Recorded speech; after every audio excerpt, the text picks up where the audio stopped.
This speech is going to be regarding that I believe that we should legalize marijuana in the United States. I'm going to give 4 points on this that I feel all support my stance on this situation.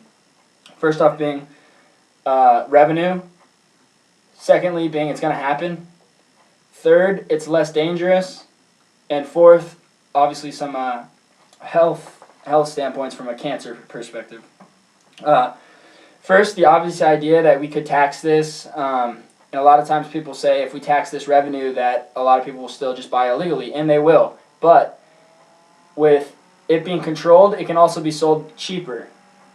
So even with the tax revenue, you might still be buying it for a less expensive price than you would be if you're buying it off the streets from a drug dealer. So I feel like if we tax this revenue, it's going to just help us, it's going to help the economy, it's going to help everything, it's going to start full circling. And obviously it's happening anyways. The fact that it's going to be used regardless, the big example that I find that I like to use is prohibition. When we used prohibition back in the day in the 1900s, it didn't work. People still they would make moonshine, they would find ways to get alcohol, and it just didn't work. And that's the way it's going to be with marijuana. We can sit here and try to put all these laws on it and say, oh, no, no, no, but it's still going to happen regardless. It is going to be there, and there's no way that we're going to be able to completely halt the use of marijuana.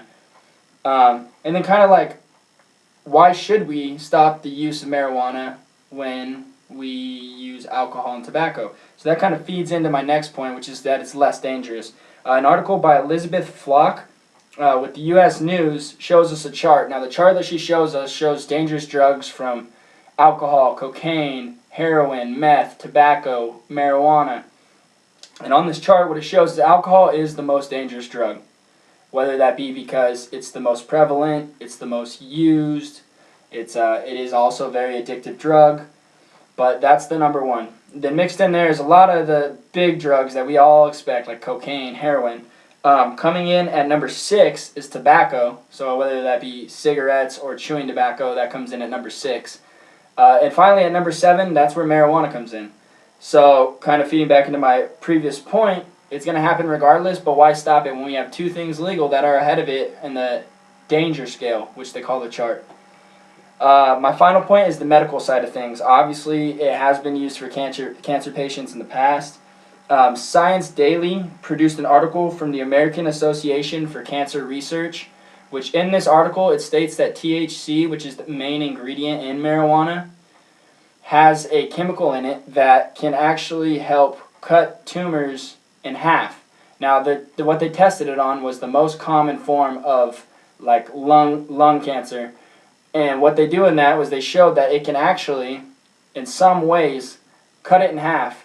So think about that, and you take on the aspect of that it does, it helps with pain tolerance, it helps with all that. So adding in the fact that it can actually potentially reduce half the size of a tumor in the most common form of lung cancer is, I feel, undeniable, and that is another reason. So the 4 reasons that I'm using to support my claim that marijuana should be legalized in the United States is tax revenue. It's going to happen regardless. It's less dangerous. And finally, health research and health uses. So that is why I feel that marijuana should be used and legalized in the United States.